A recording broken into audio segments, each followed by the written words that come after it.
श्री स्वामी समर्थ। माझ्या सगळ्या गोड यूट्यूब फॅमिलीचं माझ्या या चॅनलमध्ये मी शर्मिला पुन्हा एकदा नव्याने स्वागत करते आणि तुमच्या सगळ्यांच्या इच्छा पूर्ण होत तसेच आजचा दिवस तुम्हाला खूप छान जाओ हीच महाराजांच्या चरणी प्रार्थना करते आणि आपल्या नवीन व्हिडिओला सुरुवात करते। हिंदू धर्मामध्ये पौर्णिमा तिथीला विशेष महत्त्व आहे। माघ महिन्यामध्ये येणारी पौर्णिमा ही अत्यंत महत्त्वाची मानली जाते। माघ पौर्णिमा ही अत्यंत शुभ तिथी मानली जाते। या दिवशी गंगा आणि इतर पवित्र नद्यांमध्ये स्नान करण्याची परंपरा आहे। पौर्णिमेच्या दिवशी स्नान आणि दान केल्याने पुण्य प्राप्त होते असे मानले जाते। माघ पौर्णिमेच्या दिवशी येणाऱ्या शुभ योगामध्ये स्नान आणि दान केल्याने घरामध्ये सुख आणि समृद्धी येते। यावर्षी महाकुंभ मेळ्यामध्ये माघ पौर्णिमे दिवशी मुख्य स्नान देखील केले जाणार आहे। माघ पौर्णिमेच्या दिवशी कुंभामध्ये स्नान केल्यामुळे सर्व पापांपासून मुक्ती मिळते। यासोबतच पुण्यप्राप्ती होते। माघी पौर्णिमेच्या दिवशी सर्व देवदेवता हे पृथ्वीवरती अवतरतात, म्हणूनच या दिवशी केलेल्या सेवेचं उपासनेचं अनन्यसाधारण महत्त्व आहे। पौर्णिमा दर महिन्याला येते, परंतु माघ महिन्यामध्ये आलेली पौर्णिमा विशेष महत्त्वाची असते। तसं तर प्रत्येक अमावस्येला व पौर्णिमेला पितरांची पूजा करावी असे धर्मशास्त्र सांगते, परंतु आपल्याला प्रत्येक महिन्याला पितरांची पूजा करणं शक्य नसेल तर निदान माघी पौर्णिमेला तुम्ही पितरांची पूजा अवश्य केली पाहिजे। यंदा माघ महिन्यातील पौर्णिमा ही 11 फेब्रुवारी रोजी संध्याकाळी 6:55 सुरू होणार आहे, तर उद्या 12 फेब्रुवारी 2025 रोजी सायंकाळी 7:22 समाप्त होणार आहे। आपल्याकडे उदय तिथी ग्राह्य धरली जाते, म्हणून माघी पौर्णिमा ही 12 फेब्रुवारी 2025 रोजी बुधवारी साजरी केली जाणार आहे। ज्या घरातील स्त्री पौर्णिमेच्या दिवशी हे उपाय आवर्जून करते त्या घरातील वातावरण नेहमी आनंदी राहते आणि देवी लक्ष्मी तिथे अखंड वास करते। त्यामुळे बघा, धनप्राप्तीसाठी लक्ष्मी प्राप्तीसाठी पौर्णिमा असेल किंवा अमावस्येचा दिवस असेल तो अत्यंत महत्त्वाचा मानला जातो। बघा, तुमच्या आयुष्यामध्ये जर आर्थिक अडचणींना सामोरे जावे लागत असेल, काहीतरी अडचणी येत असतील, तर घरात नकारात्मकता वाढत असेल, घराची भरभराट होत नसेल किंवा घरामध्ये पैसा टिकत नसेल, व्यवसायामध्ये अडचणी येत असतील, म्हणजेच व्यवसाय व्यवस्थित चालत नसेल, घरामध्ये हवा तेवढा पैसा येत नाही किंवा पैसा जरी आला तरी तो काही ना काही कारणाने निघून जातो, म्हणजे पैसा घरात टिकत नसेल, तर या सर्व कारणांमुळे समजते की देवी लक्ष्मी घरामध्ये स्थिर नाही। घरामध्ये लक्ष्मी नांदणं म्हणजे पैसाच असणं असं नाही, तर घरामध्ये एक प्रकारची शांती व समृद्धी असणं गरजेचं असतं, किंवा घरामध्ये एकमेकांबद्दल प्रेम एकोपा असणं किंवा घरामध्ये आनंदाचं एकात्मतेचं वातावरण असणं गरजेचं असतं। तर असे सर्व वातावरण घरामध्ये असेल तरच याला लक्ष्मी नांदणं असं म्हणतात। पैसा तर हवाच, पण त्याचबरोबर घरातील वातावरण लक्ष्मी स्थिर राहण्यासाठी अनुकूल असणं गरजेचं असतं। तर यासाठी महिलांनी प्रत्येक पौर्णिमेच्या दिवशी या गोष्टी न चुकता कराव्यात। काही दिवसांचं महत्त्व हे खूप जास्त असतं, आपल्या प्रगतीवरती या गोष्टी खूप परिणाम करतात। त्यामुळे पहा, अमावस्येच्या दिवशी असतील किंवा पौर्णिमेच्या दिवशी केलेले उपाय कधीच वाया जात नाहीत। या दिवशी तुम्ही काही खास उपाय करा, याने नक्कीच तुमच्या आयुष्यामध्ये चमत्कारीरित्या सकारात्मक असे बदल झालेले नक्कीच जाणवतील। ते उपाय कोणते आहेत ते आपण पाहणार आहोतच। त्यासोबत उंबरट्यावरती माघ पौर्णिमेच्या दिवशी ही एक वस्तू आवर्जून ठेवायची आहे। सकाळी उठल्याबरोबरच घराच्या उंबरट्यावरती ही वस्तू ठेवल्याने आयुष्याचं सोनं झाल्याशिवाय राहणार नाही। आपल्या मुलांची, पतीची, कुटुंबाची भरभरून अशी प्रगती होईल। तर हा उपाय कशा प्रकारे करायचा आहे याविषयीची संपूर्ण माहिती जाणून घ्यायची असेल तर व्हिडिओ स्किप न करता शेवटपर्यंत नक्की बघा। चॅनेलवरती पहिल्यांदा नवीन आला असाल तर व्हिडिओला लाईक करा, चॅनेलला सबस्क्राईब करा आणि असे छान छान नवनवीन माहितीपूर्ण व्हिडिओ पाहण्यासाठी बेल आयकॉन देखील प्रेस करा, ज्यामुळे काय होईल की मी जेव्हा पण माझ्या चॅनेलवरती नवीन व्हिडिओज अपलोड करेल त्याचे नोटिफिकेशन अगदी सहजपणे तुमच्यापर्यंत पोहोचेल आणि तुम्ही एक पण व्हिडिओ मिस करणार नाही। चला तर मग वेळ न घालवता आपण आजच्या या नवीन व्हिडिओला सुरुवात करूया। तर पहा, प्रत्येक पौर्णिमेला घराच्या उंबरट्यावरती आपल्याला ही एक वस्तू ठेवायची आहे। तसेच पौर्णिमा असेल किंवा अमावस्या असेल तर या दिवशी स्नान आणि दानाला खूप महत्त्व आहे। उपाय करण्याच्या अगोदर माघ पौर्णिमेच्या दिवशी सकाळी पहाटे आपल्याला लवकर उठायचं आहे। उठल्यानंतर आपल्याला घराची स्वच्छता करून घ्यायची आहे। आपल्या घराचं मुख्य प्रवेशद्वार स्वच्छ करून घ्यायचं आहे। त्याचबरोबर घराची लादी पुसत असताना आपल्याला पाण्यामध्ये चिमूटभर हळद आणि खडे मीठ टाकून त्या पाण्याने लादी पुसून घ्यायची आहे। आपल्या घरासमोर जर अंगण असेल तर तिथे देखील हळदीच्या पाण्याने सडा टाकायचा आहे आणि त्यानंतर आपल्याला आंघोळ करायची आहे। बघा, या दिवशी गंगा नदीवरती जाऊन स्नान करण्याला अत्यंत महत्त्व आहे। सध्या प्रयागराज महाकुंभमध्ये यावर्षी मुख्य स्नान केले जाणार आहे, पण तिथे जाऊन स्नान करणं शक्य नाही। म्हणूनच आपल्याला काय करायचं आहे, आपल्या घरातील अंघोळीच्या पाण्यामध्ये आपल्याला 2 ते 3 थेंब गंगाजल मिसळायचं आहे। चिमूटभर हळद टाकायची आहे आणि या पाण्याने आपल्याला आंघोळ करायची आहे। त्याचबरोबर माघ पौर्णिमेच्या दिवशी स्नानासोबतच दानालाही अत्यंत महत्त्व आहे। दान करणे या दिवशी अत्यंत शुभ मानले जाते। त्यामुळे गरिबांना अन्न, कपडे तुम्ही यथाशक्ती दान करू शकता। पौर्णिमेच्या दिवशी गरजू व्यक्तींना अन्नदान करा। ज्यांना अन्नाची गरज आहे, जे भुकेलेले आहेत, त्यांना अन्नदान अवश्य करा। अन्नदान करताना ते शिळे असू नये, नेहमी ताजे अन्नदान करावे। किंवा अन्न बनवणं जर तुम्हाला शक्य नसेल तर तुम्ही केळी किंवा अन्य फळांचे देखील दान करू शकता। पौर्णिमेच्या दिवशी जर आपण अन्नदान केले तर नक्कीच आपल्या आयुष्यातील अडचणी दूर होतात आणि आपल्या प्रगतीचे जे मार्ग आहेत ते खुले होतात।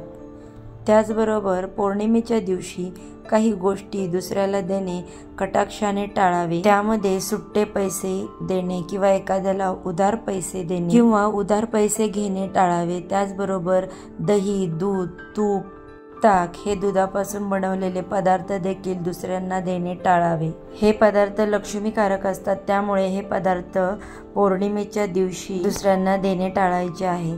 तर आता बघा, मुख्य उपायाकडे आपण वळूया। उंबरट्यावरती आपल्याला जो उपाय करायचा आहे त्याआधी आपल्याला काय करायचं आहे, कलश भरून पाणी घ्यायचं आहे। त्या कलशामध्ये चिमूटभर हळद टाकायची आहे आणि हे पाणी आपल्याला उंबरट्यावरती थोडं थोडं शिंपडायचं किंवा उंबरट्याच्या आजूबाजूला जी जागा आहे तिथे देखील ते शिंपडायचं। बघा, घराच्या उंबरट्यातूनच चांगल्या आणि वाईट गोष्टी आपल्या घरामध्ये प्रवेश करत असतात आणि हे हळदीचे पाणी आपण उंबरट्यावरती शिंपडल्यामुळे घराबाहेर थांबलेली अलक्ष्मी, दरिद्रता जी आहे ती घरामध्ये प्रवेश करू शकत नाही। पौर्णिमेच्या दिवशी हळदीने आपल्याला उंबरट्यावरती लेपन देखील करायचं आहे। तर यासाठी थोडीशी हळद वाटीमध्ये घ्यायची, त्यामध्ये गुलाबजल, अत्तर, गोमूत्र आणि गंगाजल टाकायचं आणि याची पेस्ट करून घ्यायची आणि ही पेस्ट करून झाल्यानंतर त्यानेच आपल्याला उंबरटा जो आहे तो लेपन करायचा आहे। हे लेपन केल्यानंतर मग आपल्याला उंबरट्याचे पूजन करायचे आहे आणि उंबरट्यावर आपल्याला उपाय करायचा आहे। त्यासाठी देवघराजवळ जायचं, एक ताट तयार करायचं आहे। या ताटामध्ये आपल्याला हळदी, कुंकू, अक्षदा घ्यायच्या आहे। लाल रंगाची फुलं घ्यायची आहेत, कारण लाल रंगाचं फूल हे देवी लक्ष्मीला अतिशय प्रिय आहे आणि आपण धनप्राप्तीसाठी उपाय करत आहोत, लक्ष्मी प्राप्तीसाठी हा उपाय करत आहोत। तर लाल रंगाचं फूल तुम्हाला आवर्जून घ्यायचं आहे। त्यानंतर शुद्ध गाईच्या तुपाचा तुम्हाला दिवा घ्यायचा आहे। दिव्याला सुद्धा आसन द्यायचं आहे। त्यासाठी एक प्लेट घ्यायची आहे किंवा उद्याच्या दिवशी जर तुम्हाला पिंपळाचं पान मिळालं तर अत्यंत उत्तम आहे आणि या पानावरती कुंकवाच्या मदतीनेच कुंकू ओलं करून त्याच्या पेस्टनी स्वस्तिक काढायचं। प्लेट असेल तर प्लेटवरती स्वस्तिक काढायचं आणि त्यावरती तांदूळ घ्यायचे आहेत। एक लक्षात ठेवा, तांदूळ कधीही पांढरे नसावे। त्यावर हळदी कुंकू अर्पण करायचं, त्यावरती शुद्ध गाईच्या तुपाचा दिवा ठेवायचा। दिव्यामध्ये 2 वातींची एक वात करून घालायची आहे। त्याचबरोबर आपल्याला एका छोट्याशा वाटीमध्ये कुंकू ओलं करून घ्यायचं आहे। आता हे सर्व घेतल्यानंतर दिवा जो आहे तो तुम्हाला देवघरासमोरच प्रज्वलित करायचा आहे आणि नंतर हे ताट घेऊन उंबरठ्याच्या बाहेर जायचं आहे। उंबरठ्याजवळ गेल्यानंतर आपण जो दिवा प्रज्वलित केलेला आहे त्या दिव्याच्या साक्षीने आपल्याला उंबरठ्यावरती हा उपाय करायचा आहे। म्हणजेच उंबरठ्यावरती आपल्याला ही वस्तू ठेवायची आहे।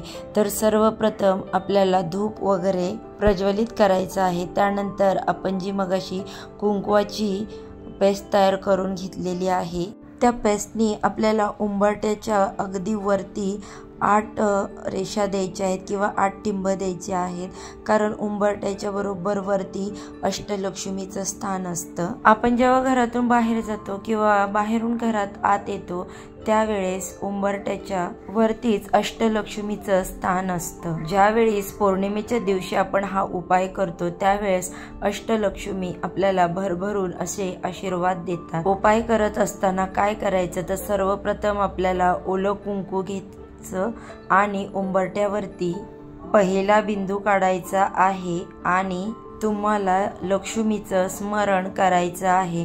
म्हणजेच ओम अद्य लक्ष्मी नमः। तुम्हाला दुसरा बिंदू द्यायचा आहे, त्यानंतर तुम्हाला दुसऱ्या लक्ष्मीचं स्मरण करायचं आहे। त्यामध्ये तुम्ही ओम धान्य लक्ष्मी नमः असं स्मरण करायचं आहे। त्यानंतर तिसरा बिंदू देताना ओम ऐश्वर्य लक्ष्मी नमः असं करत करत तुम्हाला 8 बिंदू द्यायचे आहेत आणि ही अष्टमीची नावं घेत तुम्हाला हे 8 बिंदू उंबरठ्यावरती काढायचे आहेत। 8 बिंदू काढल्यानंतर तुम्हाला लक्ष्मीचं स्वरूप समजून या 8 बिंदूंची विधिवत पूजा करायची आहे, ज्यामध्ये या 8ही बिंदूंना तुम्हाला हळदी कुंकू अक्षदा अर्पण करायच्या आहेत। आधी सांगितल्याप्रमाणे तुमच्याजवळ जर लाल फुलं असतील तर ती लाल फुलं तुम्हाला अर्पण करायची आहेत। जर तुम्हाला लाल फुलं मिळाली तर अति उत्तमच आहे, परंतु जर नाही जास्त फुलं मिळाली, 1 फूल जरी मिळालं तरी या दिवशी तुम्ही उंबरठ्यावरती